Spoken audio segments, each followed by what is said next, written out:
Good afternoon. Welcome to the Cohn Zone. I'm Grant Cohn. That's the co-host, Lowell Cohn. We're related. That's my dad. John Lynch spoke today at the NFL Combine. We all watched it. Let's give our instant reaction. But before we give our broad take, let's just go through the news that came out, if there was any. I think since this was on News Hook today and we got it late and maybe people didn't see the press conference, why don't you delineate if there was any breaking news and what it was? Okay, so first with Brock Purdy, he's going to meet up again with a surgeon at the end of the week to see if his elbow the swelling has gone down, and if it has, they're going to try to do surgery next week. So still, that's not really an update, but that's what's up next for Brock Purdy. Lynch also said the Niners are in the market for a quarterback. He said that Jimmy Garoppolo isn't coming back. He said that he looks out his window and sees Trey Lance taking drops and throwing, but that he's not 100% healthy yet. Did I miss anything? I don't think so. I think that's about it. Yeah. Iggy, when I missed the first minute or two of his presser, he said they're in the market for another quarterback. Did he mean a number 3 quarterback or a number 1 quarterback? I think he meant more of a backup. He said he has to look into the quarterback market, do his due diligence. Doesn't mean they'll even sign one, but he said, given that there's uncertainty with their own guys, they kind of have to look into it. Okay. Yeah. May I give you my take on his press conference? Please do. And this is more of a criticism of the media than of him. He was entirely too comfortable. Right. He was joking around. He was talking about all the coaches who had left, and every one of them was among the greatest people who've ever lived since Moses and Jesus Christ. And he wishes them well, and all of that. Had I been in that news, you would have thought they won the Super Bowl. He was so happy and so relaxed. Had I been in that room, I would have asked 2 questions. Who is your starting quarterback next season? You got to ask that question. If it makes him uncomfortable, I'm not there to be his friend. I got friends. Mm-hmm. And he could have handled it many ways. If he's a mensch, he would appreciate the question. He would say, we have 2 really good starting quarterbacks. We're not clear on the status of either one of them. Please bear with me. To which I would have said, the season isn't that far away. You need to have a plan. What's your plan? Especially if neither of them is ready. What's your plan? That's your follow-up question. He has to have a plan, and if he doesn't, he looks like a schmuck. Yeah, because if you don't ask the question, he doesn't give a quote, and then his plan is implied. You don't even know what his plan is. Because right now, since they didn't ask the question, he didn't have to really say it. It sounds like the plan is hope and pray that Brock Purdy comes back soon enough. Yeah. That's the plan. So say that. Say that on the record, John. Say that on the record. Brock will be back week 2 or something. We'll be fine. Say that. Yeah. That would be news. Or I don't have the slightest idea. That would be news too. Yeah. The point is, I asked Kyle Shanahan that question at the end of the season press conference, and he said, honestly, I haven't thought about it. Well, that's bullshit. Well, we're 2 months later. Maybe John Lynch has spent a few minutes thinking about it. When Kyle says I haven't thought, honestly, when they always say honestly, it's honestly. not a truth. Honestly. But he's never thought about it? Sure. Right. Why would you think about something like that? It's not important. It's not important. So what you got to do is ask him, who is your starting quarterback, and then have a series of questions from that. What are you going to do if? What are you going to do if? What is your contingency plan? All of that. Because allegedly this team is ready to go, ready to go all the way, except for a quarterback. So it's kind of a relevant question. And are you really ready to go all the way if you don't know who your quarterback is? I would say no. I would say no. And I would say no. That could be a question. Are you ready to go all the way if you don't know who your starting quarterback is? You're not there to make friends with John Lynch. You're there to ask. And look, where does this combine take place, Iggy? Indianapolis. Okay, that's pretty far away. So local outlets flew reporters there not to ask that question? Yes. And to be friends with John Lynch? Can you imagine how many thousands of dollars were invested by these companies to have that question not get asked? That's right, to have that question. Right. And so John Lynch would be a little bit more comfortable. Sorry. I'm not in the business. I like John Lynch. I'm not in the business of making him comfortable. His friends and his wife can make him comfortable. You're in the business of doing business. I'm in the business of doing business. Yeah. My second question, John, you've talked about all the wonderful things and how pleased you are with the jobs that your coaches have gotten and all this. What's your primary weakness on the 49ers, and what are you going to do about it? Identify your weakness for us right now, and what is your plan? Yeah. Come on. Yeah. You got to ask And again, the question. this isn't Kyle Shanahan. He's not going to give you the stank eye and give you a bunch of attitude and make you feel stupid. It's John Lynch. He's going to give you, that's a good question. That's a really good question. I've been thinking about. Ask John. What are you afraid of? It's John Lynch. He's a media guy himself. Right. Come on. And he's probably more intelligent than you are, and he can handle it. He's prepared. He probably walked off that stage being like, wow, they didn't ask me about that? That's amazing. That's right. That's amazing. He probably thought, these guys are really soft. What a bunch of softies. You got to ask him, what's your primary weakness and what are you going to do about it? And if he didn't say the right side of our offensive line, we need to upgrade, I would ask him, well, what about the right side of your offensive line?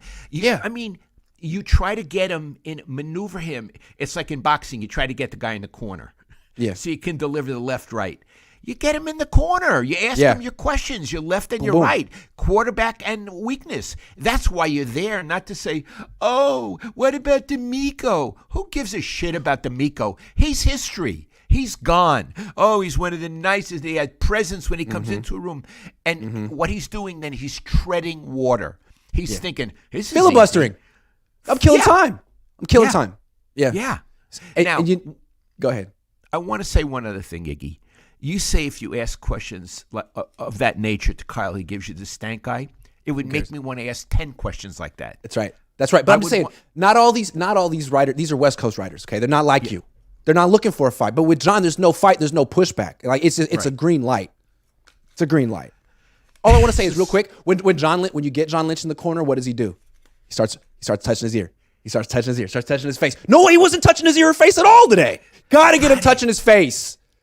Got to get him touching his. That's your job as a reporter. Get him touching his face. Yeah, it was a non-toucher.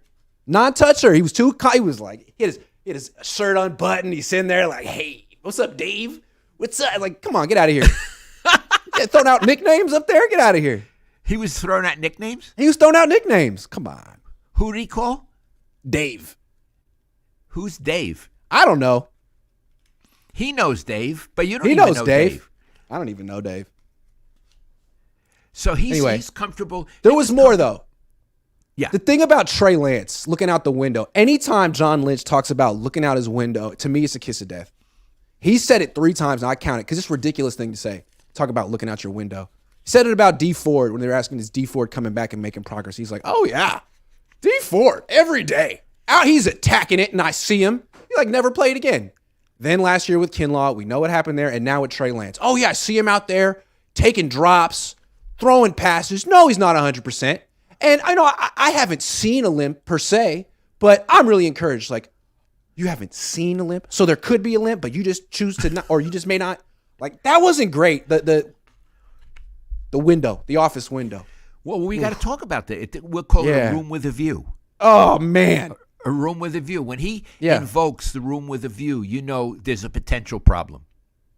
Because he's always trying to say the best thing possible. If he could have said, man, he's ahead of schedule. The doctors think he's great. He's tearing it up. He would have said that. The best thing he could say is, well, I see him. I mean, he's like 100 yards away, but I'm up here and I glance and it looks good to me from a very far away. He looks great. He's like a Monet. You get too close, it's not so good, but you just stand like 100 yards away. He's looking great. And it's through double pane glass. Tinted. Right? Yeah. Tinted double pane glass. Yeah. Yeah. So my main takeaway from that press conference was entirely too comfortable. Yeah, we could have actually learned something, but actually there was very little news that came from that. Very little. Because of the nature of the questions. Yeah. What about Brock isn't ready. Trey isn't ready. Brock isn't ready. We knew that already. Jimmy's not coming back. We knew that already. I mean, but he really likes Jimmy. Here's the thing. Jimmy's not coming back, but, he has such utter respect for Jimmy. And that's, so tough. So tough. So tough. So in my article, all right, they dumped his ass, but he has utter respect for him. Also, they really like the person Trey Lance is. great guy. The character is just off the charts. Now, can he play quarterback? They don't know. But the guy, he was the first person to congratulate Brock Purdy when he came off the field. He was the first. Yeah, that stuff, it's like you want to vomit, right? It's like that's all you can say? That Brock would consult with. Oh, that yeah. He was so selfless that he didn't worry about his own job.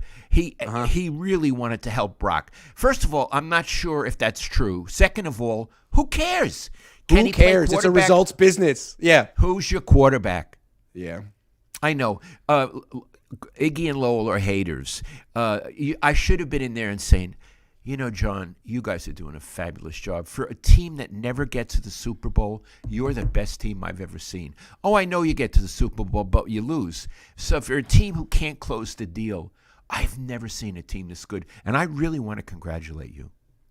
The way that the media treats the Niners, this group, is that no, they haven't won a Super Bowl technically. But other than the Chiefs, the Niners have had the most sustained success over the past 4 years. And that's worth something, and they're going to win a Super Bowl inevitably, so let's just treat them like NFL royalty. That's how they get treated. Whoa. It's a new kind of coverage. I can see why they hate your guts, because you actually ask relevant questions. And you're saying, your theory is that Niner fans are mad at us for calling it. My theory is that Niner fans are frustrated that they just watched a 15-minute interview and learned nothing. I'm frustrated that the Chronicle, if they sent Eric Branch, or the Merc, if they sent somebody, that's what they got? I'm sorry, Eric. I'm sorry. You're a very good reporter. I didn't mean that. And maybe you asked a good question. I'm sorry. Yeah, I couldn't hear who was asking what. I should have went. I've never gone to the combine. Should have gone. I should have gone. I should have went. I should have gone. Next year I'll go. It just always felt like, a lot of money, a long schlep for one 15-minute interview. But no, if that's what's going to happen, I got to go. I don't think you should have gone. I mean, they don't even have a pick in the top 98. I got to watch these people run around in underwear? No, I don't think you should have gone. Shoulda, woulda, coulda. Ryan Hensley, co-host of the Monday Morning Show, says, it seems to me that John Lynch is passive-aggressive when talking Trey Lance. Do you guys agree? I'm not sure, Ryan, what you mean by passive-aggressive. Does that mean he's a Californian? Because most of them are passive-aggressive. He is from San Diego. What I think with John Lynch is he's trying to find nice things to say, but from Lynch's perspective, there's not a lot he can point to, which is straight. I mean, he looks good out of the window 100 yards away. He's a nice guy. He helped Brock. Sounds like he's talking about the backup quarterback, doesn't he? It sounds like he doesn't have a clue, and he's trying to just fill in words. Doesn't have a clue. When I was in news conferences like that, Iggy, and people were just doing stuff, I considered it that I died for 15 seconds. Death in life. I had to endure this. I died for 15 seconds. Death in life. He did say that, Trey Lance needs to stay healthy, and that Lynch was hurt a lot early in his career, and then he went 8 years without missing a snap. So, again, he's putting it on Trey. Trey just has to get some good luck, or he has to. That's it. It's something the Niners need to do. It's on Trey. So we'll see. Yeah, because it's his fault that he broke his leg. I mean, what a wuss that he broke his leg. What were you thinking? What were you thinking, Trey? In the words of Mariucci, he needs to healthy up. He needs to healthy up. We need to healthy up. Corey Soto says they're stepping back from the Brock Purdy timeline they put out to the media. 1. 2, why does this organization act as if Trey has done something to them? You chose him and have botched the process from the beginning. Okay, so the first thing, yeah, they were really confident about this Brock Purdy timeline, and now they're like basically, yeah, well, we'll see. Well, it's a wait and see. Let's push it back 2 weeks. It's kind of like right now I'm waiting to get I had a subwoofer. It had a warranty. It broke. I sent it in, and every time I call, they're like, yeah, not yet. So I don't know. It was supposed to be 4 weeks, but it could be 6 months. I don't know. I think it's a pretty good analogy. 49ers Daddy says, why do the Niners blame Trey for his injury? Telling you, man, Niner fans aren't happy with these answers. Because why would they blame themselves? Right. Why would you take any responsibility? Citybird says, what percentage of beat writers, insiders grew up fans of the team they covered? Just your opinion, not looking for a scientific answer or anything. I don't think these people were fans. A lot of these people come from out of town. Yeah, let me say this. I know the group that covers the Niners. I think they are legitimate journalists. They do not root for or against the 49ers. I know all of them. They're really good. I wish they had asked harder questions. I don't understand why they didn't. But they do not root for the team. They did not grow up rooting for the team, and they're totally legit. City Bert says chances for a Matty Ice Kyle reunion. Matty Ice. Oh, well, we'll we're going to talk talk about that a little later. We will. We Matty certainly Ice. will. Matty Ice. Grant, we need you to cover the underwear Olympics next year. What's Okay, that? I will. The combine. Oh. Anything else you want to say about this press conference before we move on? I think we're done. Just that I was totally disappointed in it. And maybe I want to say something else. Had I been there, I would have asked two pointed questions, which would have really actually gotten responses, I hope, and news. The idea that he was so comfortable the whole time troubles me. He shouldn't have been that comfortable because he, like any executive, has certain things to answer for. Even Andy Reid has things to answer for. Absolutely. Stop covering this team like they're champions, like they just came off a perfect season. Shreddy Murphy says, shout out for the loner Trey Lance vid. Pissed a lot of people off. I don't know how you do it. I'd never last. Anyway, Matty Ice to SF. Thank you. We'll talk about that, Shreddy Murphy. Glass half full guy says, I can't for the life of me understand this wishy-washy cavalier attitude toward Trey. Trey hasn't been given a fair shot in my book. I kind of get the feeling that the Niners, now that they feel they have Brock Purdy and he's special, that they don't really care anymore about the Trey Lance project. If it works out, great. If not, they have Brock Purdy. I think in their mind, that's kind of how they're looking at it. What do you think? I think that's very interesting. I think Brock Purdy is very good, but I don't think he's special. I don't think he is either, but there's these leaks that are coming out about how special he is and how he's makes these really quick decisions and he took a test and he's like Drew Brees. I think they're talking themselves into him being Drew Brees, and I'm not sold on that. Iggy, how special is his elbow? Well, it's inflamed at the moment. Yeah. Okay, let's move on. You and I were up in Grass Valley-ish area this weekend at my brother's house. And when you drive up there, you pass Rockland.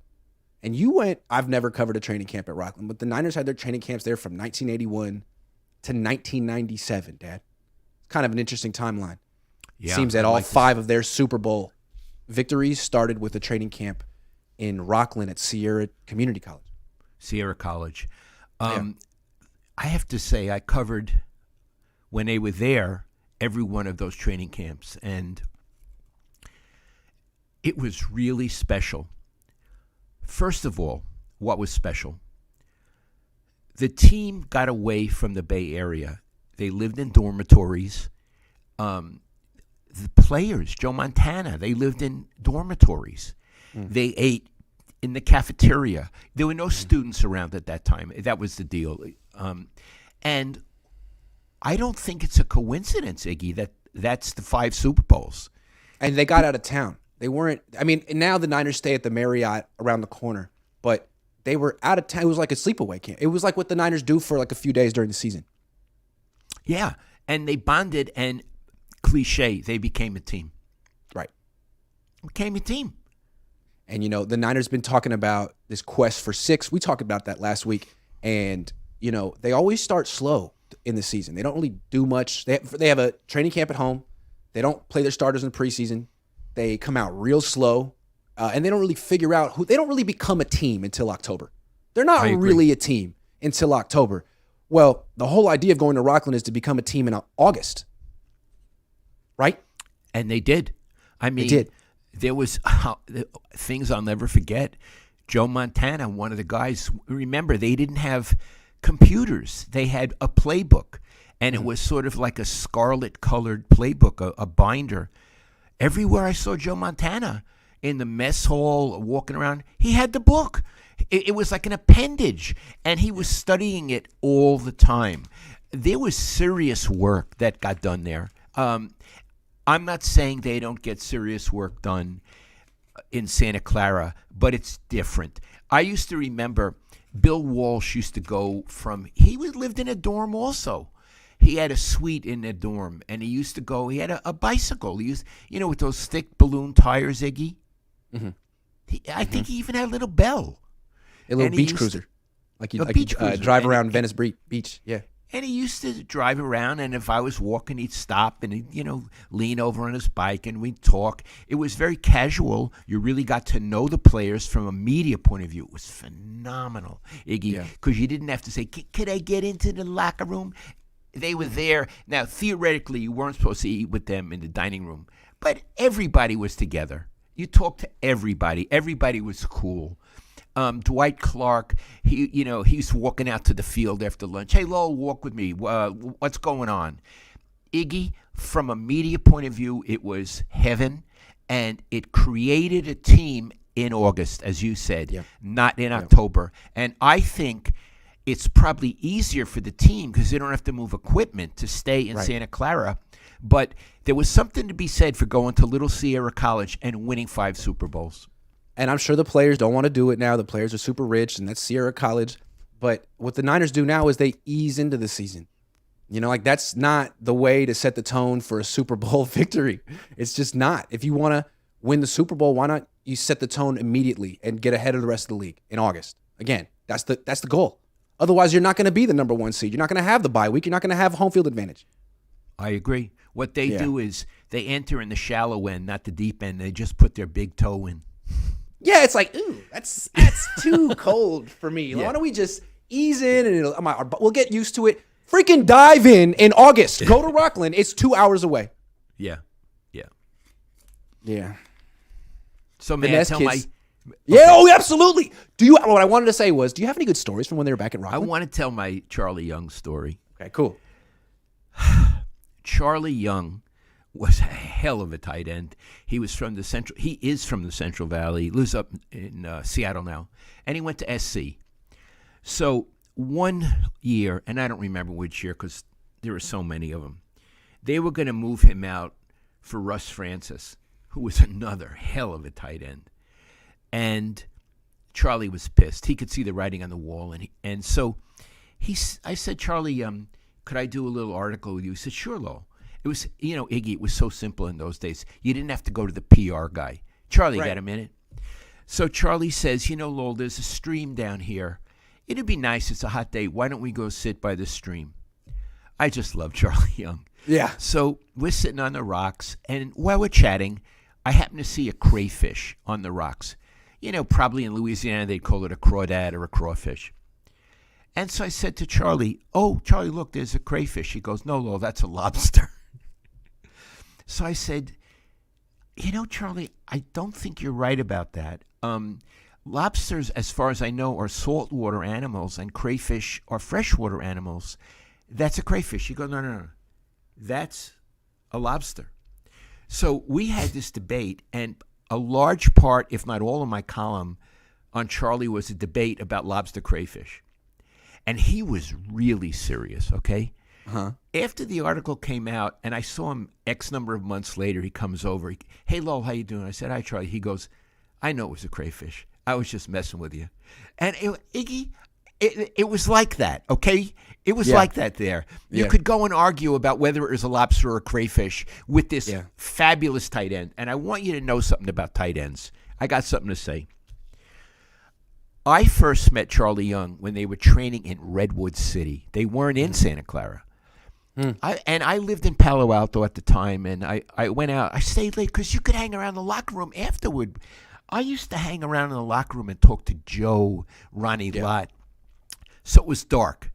And I go toward my little car, and there's Charlie Young going to his car in the same parking lot, Right. Can you imagine? I know. And he says, "Hey, Lowell, I want to convert you to Christianity." I said, I said, "Right here?" Yeah, right in the parking lot. He says, "Right here?" Well, I said, I'm a Jewish guy. He said, I know you're a Jewish guy. I said, and I don't think you have much of a chance here. He goes, "Okay," and he had his arms up. "Okay, but we can get along, can't we? We can be friends." And we just had such a good time in the dark talking about all kind of things. And whenever I see Charlie now, he said, "Remember that night in the parking lot?" This might have been like 1981, 1982. Almost got you. Almost got you on the team. Yeah. I just love him. Russ Francis, when he retired, he wrote me a handwritten note about it was so much fun to work together. Brent Jones, he and I are in touch, and you know what a delightful, from when you were a kid. So I want to say, you could make a case that the most delightful people on a football team are the tight ends. I'm going to make one exception. Kittle may be delightful, but he tries too hard to be delightful. To be delightful, yeah. He tries to be Vernon delightful. Davis was genuinely delightful. Oh, God, I want to talk He was about genuinely delightful. Absolutely. what a guy. Yeah. I'm going to tell the Vernon. I love Vernon Davis. Yeah, me too. Oh, I love him. How do you not love Vernon Davis? Yeah. How could you not love him? How could you not love Vernon Davis? Yeah. So I think I've told you they used to do media guides. Now it's all online. The media guide really was quite a work of art. Yeah. And I have a whole bunch of them in my office. The last section was called personal. And it would tell you what their hobbies were, where they had grown up, what their interests are, that kind of thing, and what they majored in college. And the minute I got that media guide, I would go through personal and see, is there anyone here who interests me? Well, I got to Vernon Davis. I didn't know him. He was a tight end. And it said he was an art major at Maryland. Yeah. So I went up to him and I said, it said studio art. That's what it said. And I said, and you could always approach him, Iggy. He was the most delightful person. Yes. What does studio artist mean? He said, I'm a painter. I said, oh my God, really? I said, do you have paintings where you live now in San Jose? He said, I do. I said, would you come with them and put an exhibition so I could bring a photographer from the Press Democrat, get you to speak about each of these paintings, and I'll write an article. Oh, Iggy. He comes down the next day all across the back lawn, not by the fields, but by where they eat, the back lawn. He had, those, what do you call them, things set up where you put a painting on. Maybe Whatever 7 paintings. Wow. And he just went around every one, told me what it was, what other painters had influenced him, what, Renaissance art interested him. And I'm going to tell you, and I've told you this, I'm going maybe with him for an hour, and it was fascinating. Only 2 players came out to look at his art. Only 2 of the whole team. Patrick Willis and Frank Gore. I believe they came with me. Yeah. He did an art tour with me, my photographer, Patrick Willis, and Frank Gore. That was one of the greatest experiences I've ever had. And I love Vernon Davis for that. I interviewed Vernon Davis about his art when I was about 24, 25. And he didn't do the whole thing, but he showed me one that he made when he was younger. He showed it on my laptop. And he had half of his face covered in shadows. I've seen and that. I asked him, and I was like, well, what's that? Like, what does that mean to you? Why did you do that? And he said, I've actually thought about that. And he says, I think when I was younger, I was a lot more angry. That's what he said. That was so interesting. I think when I was younger, I had a lot of anger in me. It's like, wow, you really are an artist. Yeah. Yeah, you really are. Yeah. Yeah, absolutely. So anyway, Vernon Davis. We were talking about Rockland. Anyway, I thought that was a cool way to end the section. Finesse Kid says Kyle's system has some flaws based on his play design, and he fails to adjust them based on matchups. That's why our quarterbacks get obliterated just adjust. I would have to agree. You think? I would have to agree. Yeah. And I think what's interesting is everyone thinks he's the best offensive coach in the league, and he keeps his underlings keep getting hired, but all of them have the same issue with quarterbacks getting hurt too. When will this be the reputation of the Kyle Shanahan tree that, like, for all the good it does, it has no answer for the quarterback position? I mean, Saleh went through 3 quarterbacks, McDaniel went through 3 quarterbacks, Kyle went through 4. In 1 year, that's 10 between those guys. And now D'Amico's let's see what he does in Houston with the same principles. Got you, Finesse Kid. So much finesse in one kid. Zach Carter, thank you for the $5 donation. Equivista, grew up watching them practice in my backyard, UOP. Stockton. Okay. They did. They went to Stockton with Mariucci. Got it. Tommy Garza says, hi, Grant. Enjoy your show every day. Thanks for the great team quality control all year. Niners need to hire you. Say hi to your dad. He's looking great. Hey, Dad. Hi, you're looking great. Thanks, Tommy. Todd Labor says, I have a Russ Francis 49er shirt from Fanatics. He should be in the Hall of Fame. I wish he came out with a book about himself and playing with the 49ers and Patriots. What a player. tough guy. I was guy. told by a coach, they went on strike whatever year, and I was told by a coach that Ronnie Lott and Russ Francis got into a very heated argument, and they almost came to blows. And the coach said to me, "Boy, I would have loved to see that fight." Yeah. Ryan Alloy says, Grant, you're upset about the reporters not asking John Lynch difficult questions, ... Aren't you a reporter? Aren't you supposed to ask the quote unquote tough questions? Complain or do something about it. Thank you, Ryan. Well, he wasn't there. Right. I said next year I'm going to go. I'm going to spend all that money just to go and ask 2 questions. I'm going to do it for you. All right, moving on. All right, Dad. So as we mentioned earlier, John Lynch confirmed that the Niners are in the market for a quarterback, whatever that means. He wasn't asked whether that means starter or backup, but the Niners are in the market. There's a bunch of quarterbacks out there. I'm just going to name names, and I want you to give us an instant visceral reaction. I have not gone through this list with my dad yet. Let me get the list. All right. Marcus Mariota, he was released today. Oh, boy. If I were the Niners, I would certainly give him a look. Me too. I think this guy would be near the top of the list. Absolutely. No matter what his history is in the league, I feel he has talent. I feel he's a real quarterback and could work well on the 49ers and maybe even could challenge the other 2 guys. I would like Mariota. Yeah, I think he could run whatever offense Trey Lance runs. If that's going to be part of what the Niners do, he could do that. He beat the 49ers last year. He's the kind of quarterback that gives them problems.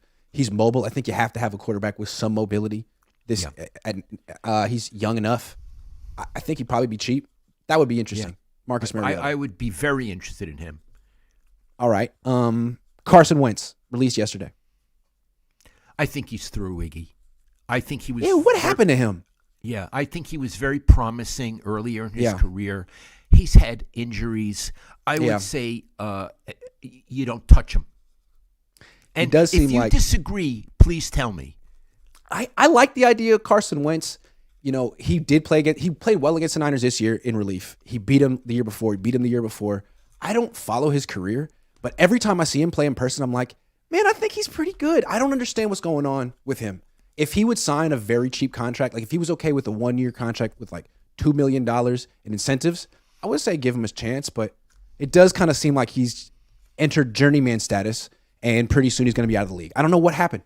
Yeah, I agree with you. Yeah. Okay. Let me just say, I prefer Mariota to him. I think I do as well. Okay. Baker Mayfield. No. Iggy, there's nothing I like about him. And one of the things I don't like about him, he seemed equally interested in a TV career or commercials as being a quarterback. And you know, Iggy, I don't think you can do both. I think his priorities were all screwed up. I think he can play well in stretches, but he'll kill you. I don't see him at all. He wanted to be a crossover star, right? Good luck. And I didn't even like his commercials. Yeah, what were worse, his commercials or his quarterback performances? It's a toss-up. Okay, Teddy Bridgewater. Iggy, I don't have an opinion on Teddy Bridgewater. Maybe you could help me on that one. I think you can do better than Teddy Bridgewater. That's another guy who's okay and he gets hurt all the time. Okay. Not super mobile either. Jacoby Brissett. That's again an Iggy question.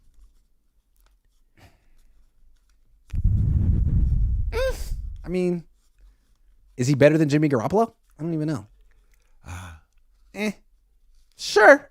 If you could get him for really cheap. Andy Dalton.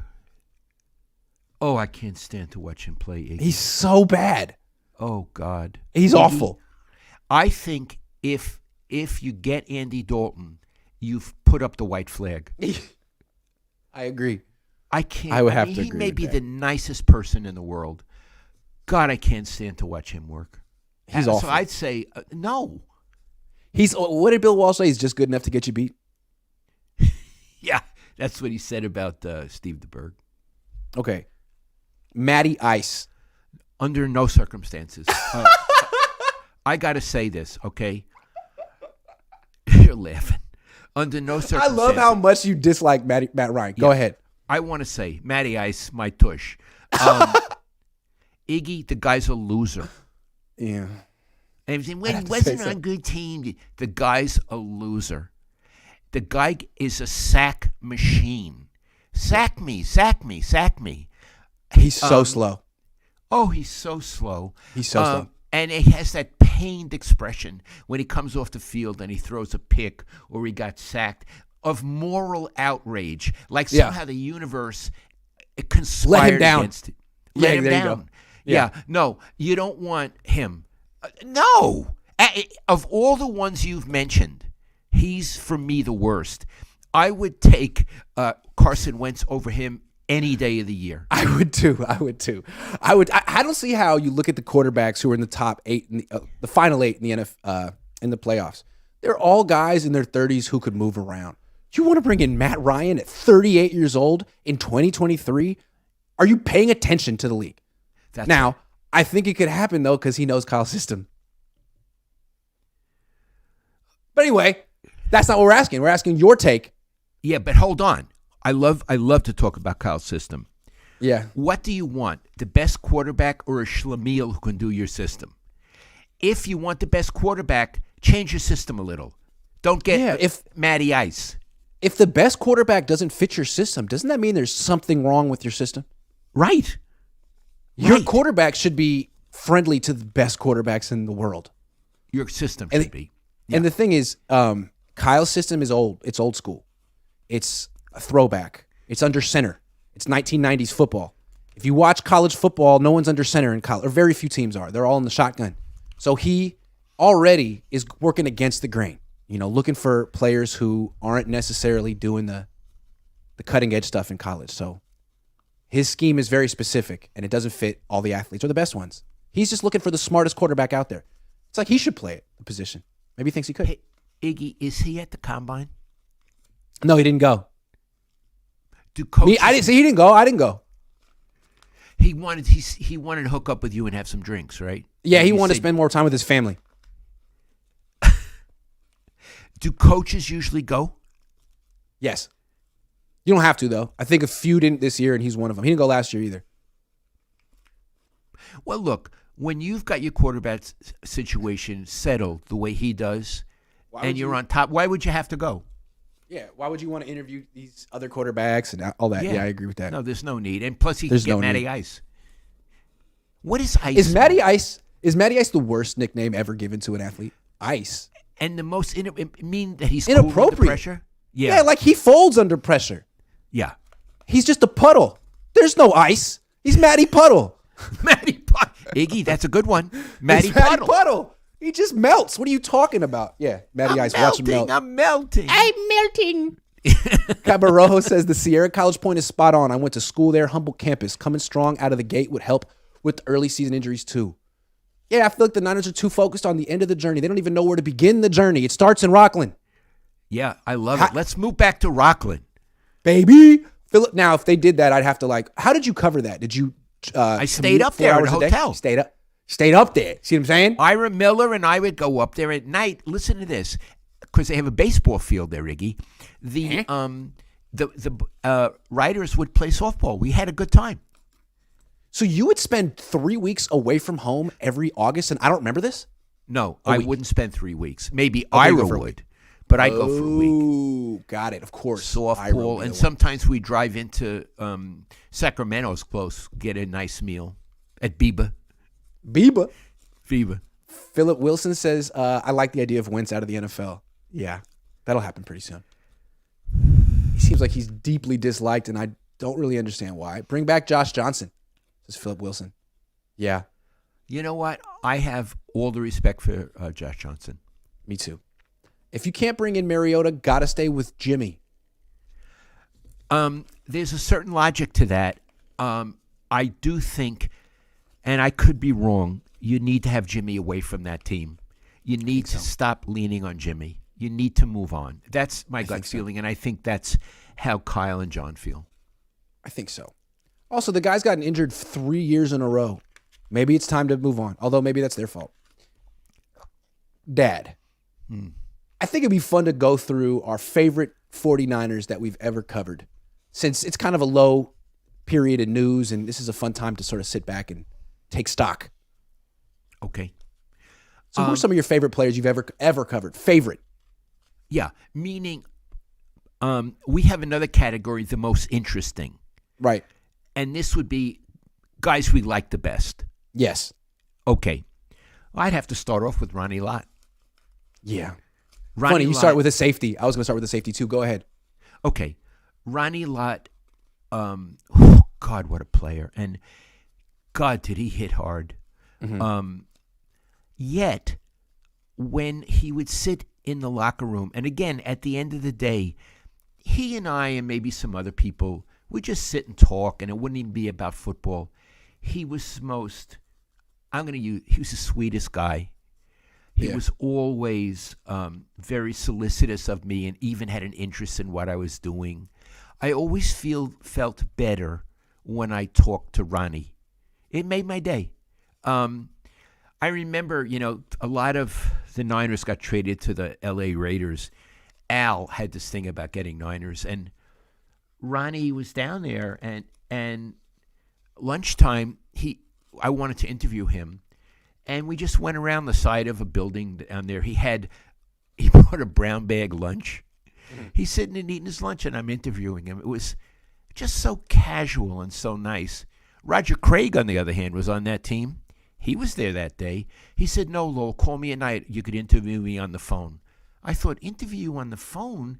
I was standing 10 feet away from you. So whereas I like Roger, I love Ronnie Lott. Yeah. I love Jimmy Ward, another safety. Oh, God. Another guy who's known for hitting and being vicious. What I love about Jimmy Ward isn't just the fact that we get along so well and that he's been on my channel. I do love that. But I do appreciate how he's an independent voice. He will actually tell you how he feels. There's so few people like that in football teams.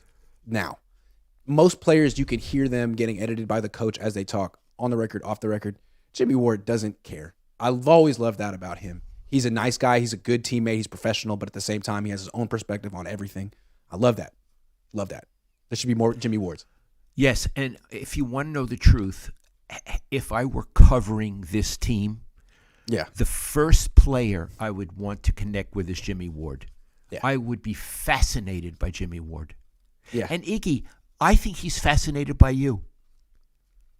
Well, I appreciate that. Okay, I'll give you somebody else. Steve Young. Yeah. Steve Young was a superstar. I mean, no two ways about it. He was a superstar. And like Stephen Curry, another superstar, he was always available, always pleasant, never had anything crummy to say, and would give you time and would do it respectfully. Again, whenever I was with Steve, it always made the day better. And I felt that with Ronnie, and I felt that with Steve. Whenever I could spend time with him, I learned something. I was with a person of character, and it was a pleasure to have that interaction. I like that one. I got one. Joe Staley. Oh. Joe Staley. I covered most of his career. I got there in 2011, and he was young. And I remember my first impression of Joe Staley was, man, this guy's a meathead. He's not that smart. And because he would just kind of mumble in his interviews, really. But then when you would really listen to him, you would realize, like, man, this guy has a wicked sense of, he's very smart. One, he's got a wicked sense of humor and is dry. So what he really was in those interviews, he was kind of like, remember Shaq? Shaq would kind of mumble too, but Shaq was a riot. And he was like, you would hang on every word that he said. That was Joe Staley. And by the end, he was the senior member of the team. He was the guy who was, like you said, always there, always available, like Steve Young in the locker room. Joe Staley's a legend. I would add to that, and we've said it before, the most intelligent players on the team are the offensive linemen. Now, there are exceptions, obviously, but I think from my point of view, Iggy, if you disagree, please tell me, they're the most wise about the world. They're the most normal. They have egos about the size of the normal person. That's true. And they're very observant and very articulate. And they're not celebrities. No, No. they never get talked about unless they do something bad. They're just there, and you don't see them or notice them really. That's right. Yeah, and they're not violent. They're there to actually uphold order. That's right. If you think of chess, they're protecting the king, the quarterback. They're upholding order, which means, in a sense, they're conservative. They're conservatives. They're upholding the established order, and the defensive linemen, especially the edge rushers, are the renegades and chaos. Yes. And what's interesting too about offensive linemen, they're the biggest people on the field. They're the strongest people on the field, but they're the one people on the field that really aren't trying to hurt you. They're just trying to protect. You know, they could hurt you, but they're there to protect. They're there to block. Yeah, I like that. Yeah, I got another one. One of my favorite people I've ever covered, Ahmad Brooks. I know he's got some stuff in his personal life. He did some things he probably regrets, but in terms of how he acted in the locker room, go-to guy. I will forever love Ahmad Brooks after every game, every practice, thoughtful things to say, and the fact that he had that stuff in his past, people were afraid of Ahmad Brooks. No one would talk to him. So he'd just be sitting there, totally available, like, hey, Ahmad, can you break down this game? Yup, got you. Thank you. That was smart. Loved Ahmad Brooks. Okay, we have two lists. I had him on my most interesting list, but I'll move him over to my favorite list because, first of all, he was always nice to us. He was always, and whenever Iggy and I would be together, and he would see us and get a twinkle in his eye, and he's kind of going like this, come on over here, right? Come on over. Yeah. And Iggy, we had so much fun with him, and everybody else hung back because they thought he was like Mike Tyson. You know what I mean? Yeah, like he was toxic or something. It's like, man, you guys are missing out. You guys are missing out big time. So those are some good ones. I got another one that probably young people who follow you don't know, but on the Super Bowl teams, the left tackle was Keith Von Horst from Minnesota, and I would have to say, Keith Von Horst might be the nicest person I ever met in my life. You've spoken to him, Iggy. He's gone now. Yeah. But, God, I used to... and again, he wasn't famous, but he was essential. And sometimes in the locker room, we'd just sit and talk about what's Minneapolis like or, things. He was just and after a game, I would go to him and Randy Cross, and they would have the most penetrating things to say, even if it was a loss. They were honest. They weren't ducking you. And they, I think, felt privileged to answer those questions. So I really loved. Okay, sorry. One more. And this is, I don't love this guy because he gave the best answers or he was helping me do my job. But Patrick Willis was one of the nicest athletes I've ever met. Patrick Willis. And I got the honor to sit next to him during the Dallas Cowboys postseason game. Sat next to him in the press box. We discussed the entire game together. He's so down to earth and humble. Now, even after, he's about to be a Hall of Famer eventually. Always was that way. Didn't he call you sir when he was a player? Sir. And I used to say, you don't have to call me sir. Yeah. Yeah, but he would always do that. Yeah. I'll just add two more. Also, one of the most violent players I've ever seen in my life. Sorry. But he was nice and violent. Like Ronnie Lott. Ronnie Lott. It's two personalities, Iggy. It's amazing. Right? Like, how do you hit like that and talk like that? It's crazy. How do you have this split personality? Yeah. I would add two more that I love to be around. Brent Jones, another tight end. What a great guy, a mensch. And Dwight Clark. Absolutely. Legend. Dwight Clark. Yeah. I didn't know that. I knew Brent. I did meet Brent Jones when I was 7. He signed my hat. Yeah. Signed my hat. And he had to ask you. You didn't ask him. He asked you, Iggy, can I sign your hat? Right?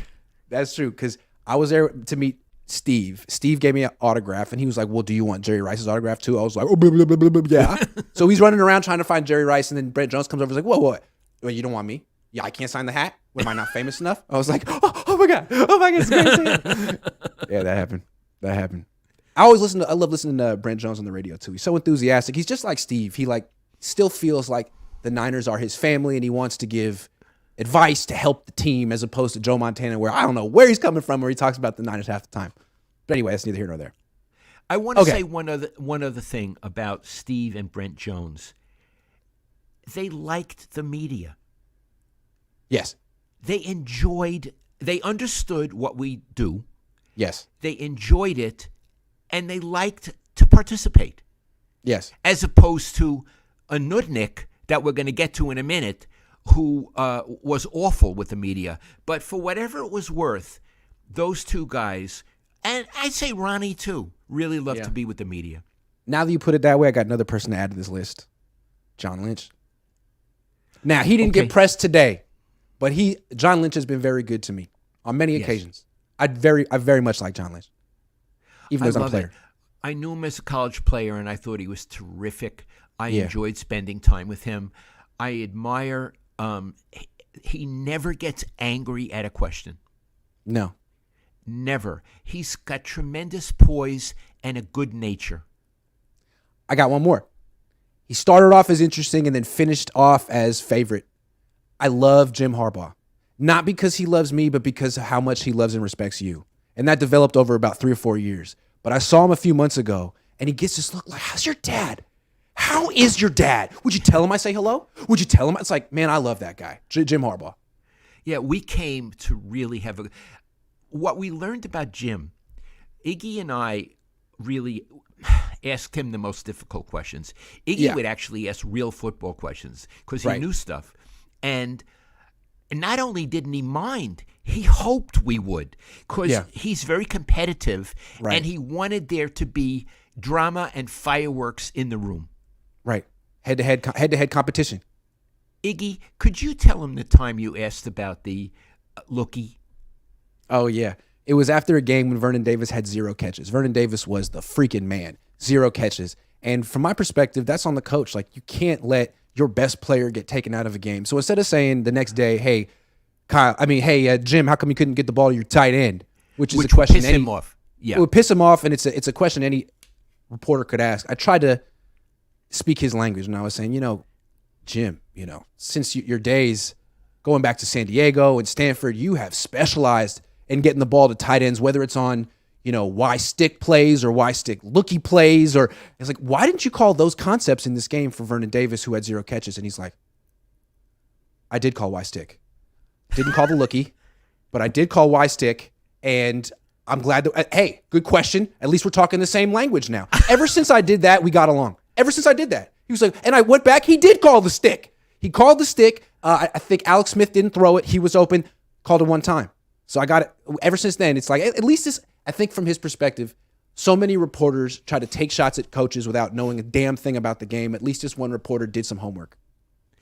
And he said, I did call the stick. Iggy, it's like a golfer. They know every shot they take. He knew Yes. every call he made, right? Yes, he does. Of course. And Absolutely. he loved you for asking the question. And there was a time when Iggy it could still be, was not popular in that locker room. And one day, Jim hung around in the lunch hour, walked around and put his arm around Iggy's shoulder. Iggy was in your 20s, Iggy. Yeah. And letting 25. Everybody on that team know this guy's okay by me. So strange. It was right after they lost to the Colts. They were 2-0. They started the season 2-0. They were going to play Andrew Luck at home. It was right after Aldon Smith cracked his car up and played in the game. It was a very controversial week. Everyone picked the Niners to beat the Colts. They lost. I predicted they would lose, and we gave Jim a lot of grief for playing Aldon Smith in that game. And we were right. And that was the first time that Jim ever walked up to me, said my name, talked to me alone. We interacted in group press conferences, but he walked up to me that Monday. What was it? That Wednesday. The first Wednesday back in the locker room, and just walked up to me like we've been talking one-on-one forever. Hey, Grant, how you doing? I'm okay. Hey, Jim, how's it going? Yeah, what's going on, man? It's like, I don't know. Do we talk? I don't know. But that was, ever since then, we were cool. Amazing. And you admired that. I did. I mean, admire I've it never as well. exactly had that interaction with Kyle yet. Maybe next year. And that, let's go right to it. The most interesting 49ers we have covered. Okay. I'm going to do this. Interesting doesn't mean nicest or ones I liked. Right. It just means interesting. Colin Kaepernick. I don't like him. I'm not sure that he's a nice person. And I think he had a very bad influence on the team, changing the focus from football to social injustice. I'm not saying social injustice is unimportant, but this was a football team. It was not a political party. And yet, what he did on that team, the outsized influence he had, how I believe he brought the team down, how he certainly brought down Chip Kelly and dominated him, took away the locker room from him. It's one of the most unusual circumstances in sports I ever was encountered in 37 years of being a columnist. So I would say, for all the wrong reasons, Kaepernick was absolutely fascinating. He was interesting to me in different ways. Like, to me, you could argue that his cause is 100% noble and that his impact on the world has been positive as a humanitarian and philanthropist. But we knew him before then. We covered him before he had this growth or awakening and decided what was really important to him. We covered him when he was a quarterback and he was young and he was a celebrity, and he was not nice. He was not nice to not just us, but just like random people, cameramen, just random everyday people. He was not nice. So I think that's kind of interesting. A lot of times the most philanthropic people in the world are not the meanest, but I wouldn't say he was necessarily, maybe he was at times. He was kind of mean, can be mean. It's kind of strange. Certain kinds of people love mankind in general, but don't like people. That's what I would say. Yeah. The other thing that was interesting about him was his press conferences. He was so combative, and what he would like to do is say nothing and respond in the fewest words possible. So you and him had some very, very interesting interactions in press conferences where I think when he was going down, he threw an interception on the first play against the Raiders in the Oakland Coliseum. If you remember that game, he threw a pick on the first play, lost to the Raiders. After the game, you said, Colin, what happened on that first play where you, and he said, yeah, I threw an interception. He said, yeah, we saw that. Oh man, that was run on SportsCenter over and over. Yeah, we saw that. It was? Yeah. Yeah, I mean, there were some very interesting moments with Colin Kaepernick at press conferences because of how standoffish he was. Yeah, I remember Eric Branch, God love him, once counted the number of words in a post-game press conference, the number of words in the questions, and the number of words in Colin's answers, and the questions had more words than his answers. I think he maybe even published it, Iggy. Oh, he did all the time.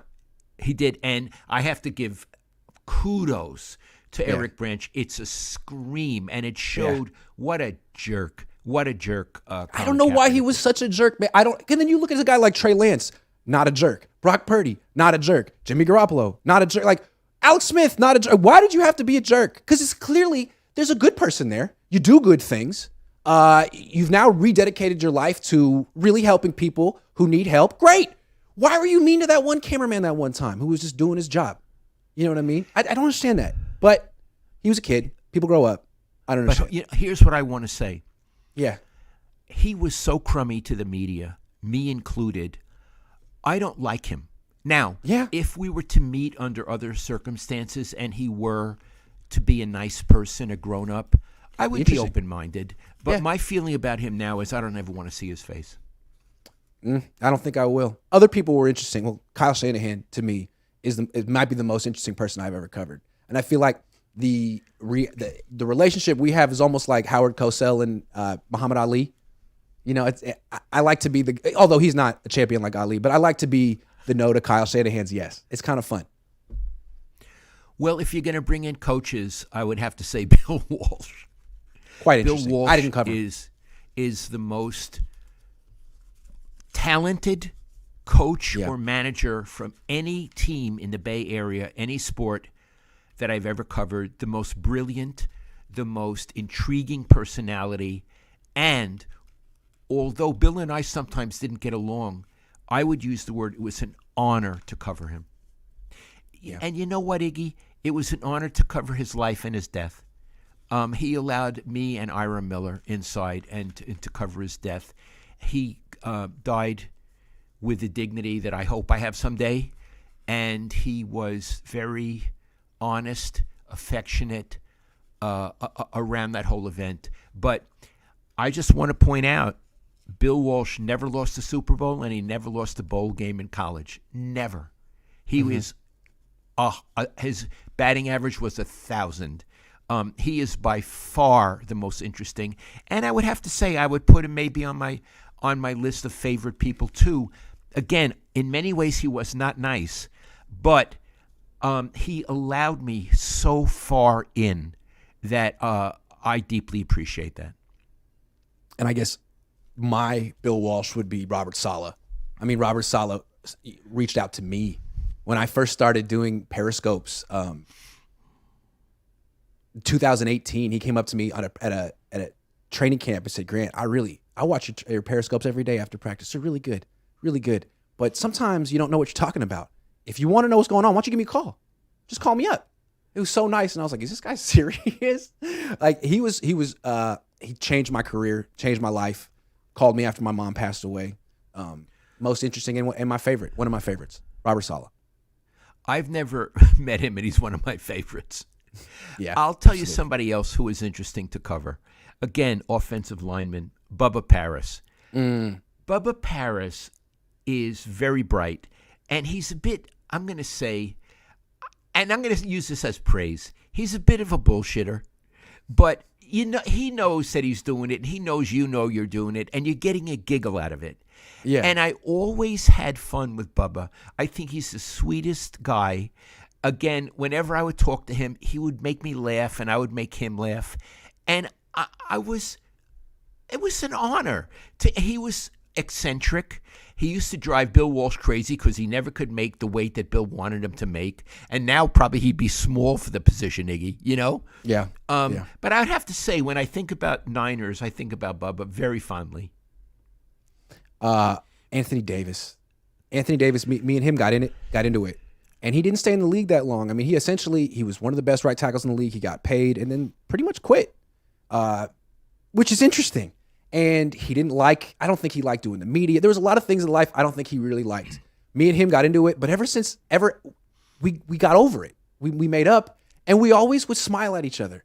And it seemed like a guy who didn't necessarily enjoy the process in the life, me and him had this moment, and we got along. So I always thought he was very interesting. I'm not saying he's my favorite, but Anthony Davis was one of the most interesting players I ever met. And very intelligent. Very intelligent. Yes, absolutely. And got out of it. Didn't want to get a bunch of concussions. He was interesting. And Iggy, we've talked again. Sometimes when you have conflict with athletes, it leads to not friendship. You're not friends, but it leads to understanding and acceptance. Will Clark and I, when he was with the Giants, we at first didn't get along at all. But now, I mean, when we see each other, we give each other a hug, and there's great respect for having worked together all those years ago. Iggy, can I tell what really happened with Anthony Davis, or would you like me to skip over that? Sure, you can tell it.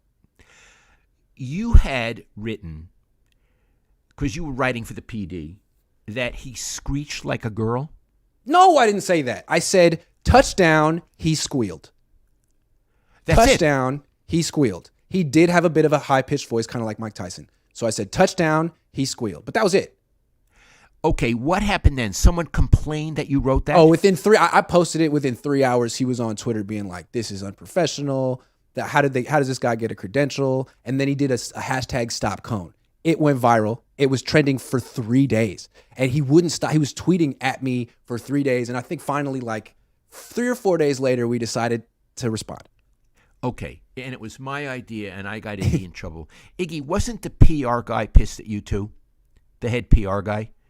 Yes. For the Niners? I think what happened was I walked up to Anthony Davis during practice to try to squash it and be like, Anthony, man, you're not mad at me. Like, there's nothing happened. And we talked about it. We didn't squash it really. And I think I broke, you're not supposed to talk to players during practice. And I think the team wanted to use that against me as like a way to get me out. But then here's what happened. I said to Iggy, he's writing so much about you. He can't stop writing. Why don't we establish a Anthony Davis literary prize? Writing prize, right? Yeah. And then we start. You did that, and then the 49ers pulled your credential. Well, what we said was Anthony Davis objects to the word squealed. So why don't you rewrite the sentence and put in a different word and explain why it should be better? That was the writing contest. They pulled the credential for that. And the PR guy, who I will not name, but I do not like, and he's not there anymore. Not there anymore. I will not like, pulled his credential for no goddamn reason that I could Right. understand. Because Yeah. all it was satire and a joke, and journalists are allowed to do that, especially since it had been Anthony who had been on the offensive. So Right. my paper, the managing editor, Bob Swafford, was pissed because Yeah. now they had pulled the PD off the Niners. He called the league, explained Yeah. what happened. The league told the Niners, give him his goddamn credential and shut up. That's what happened. That's what happened.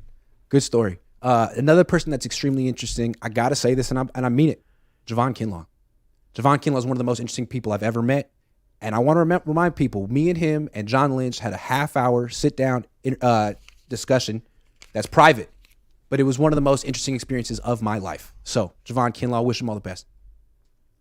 Okay, I'm going to end mine with Joe Montana. Okay.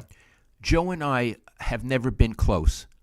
In fact, whenever I see Joe, he doesn't even use my name. Hi. So, I mean, I think there's probably some old business that from 40 years ago that he hasn't gotten over.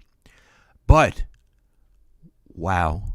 I mean, I have never in my life seen a quarterback, except maybe Patrick Mahomes in other ways, do what Joe did.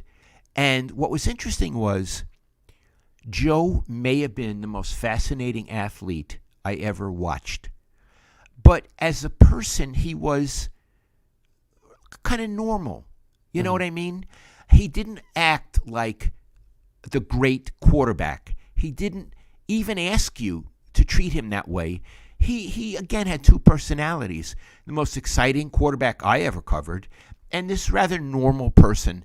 And I always found that combination fascinating to cover.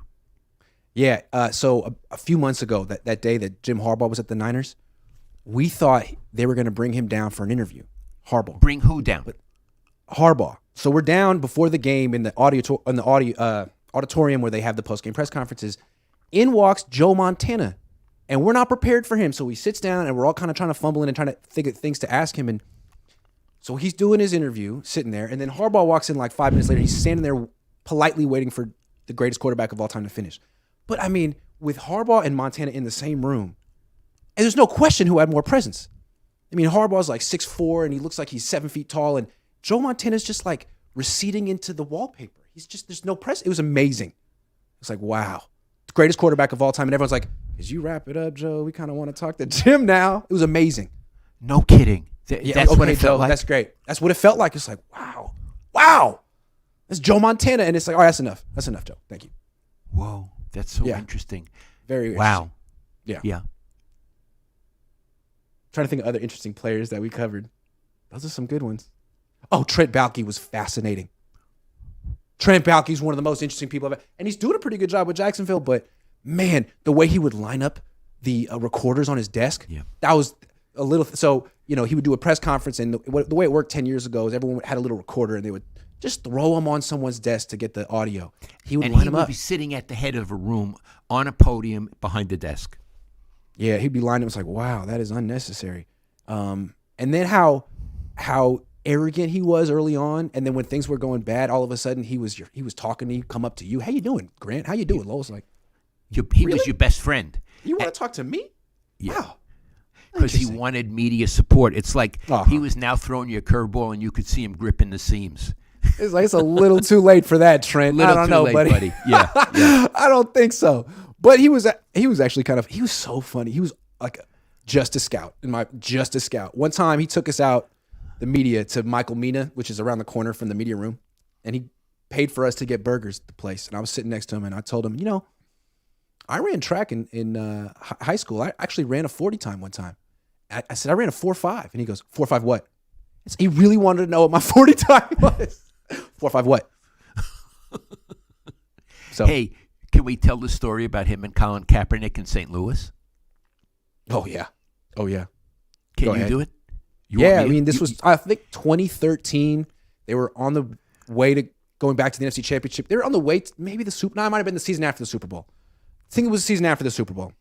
They're in St. Louis. It's a second down. Colin Kaepernick has the ball, doesn't throw, scrambles for like 4 or 5 yards.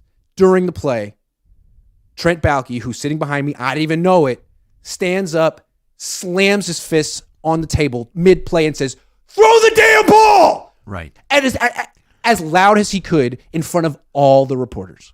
Right. Now, it was like, so you want us to write this? Okay, so we're all going to write this. Throw the damn. It was amazing. Couldn't believe it. Never seen anything. And it told you what he thought of Kaepernick as a quarterback.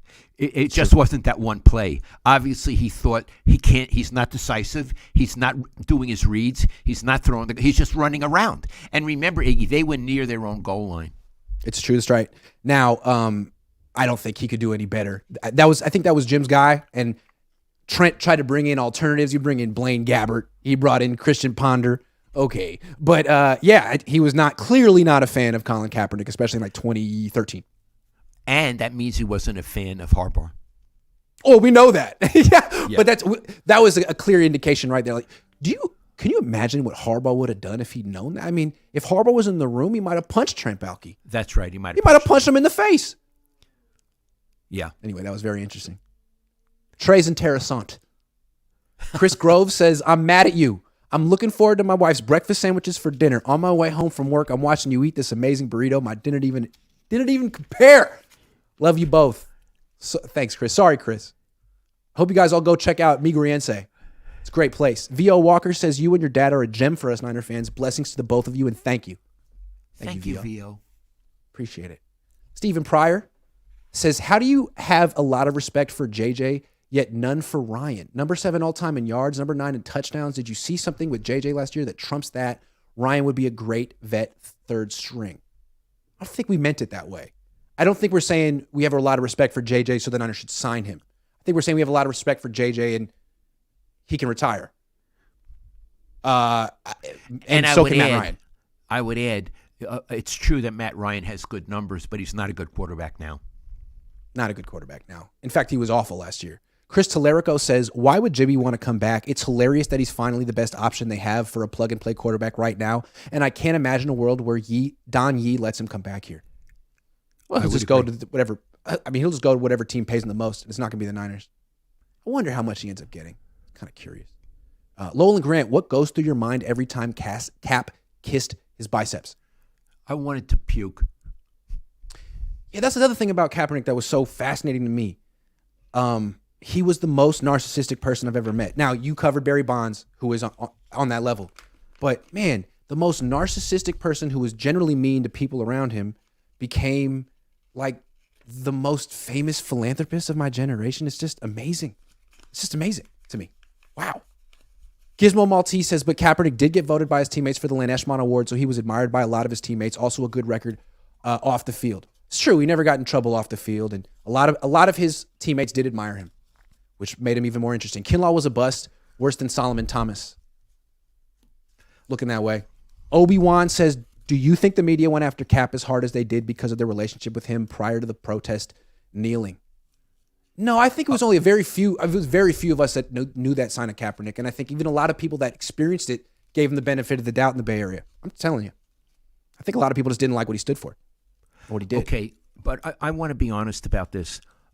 I thought he had every right to espouse whatever positions he wanted.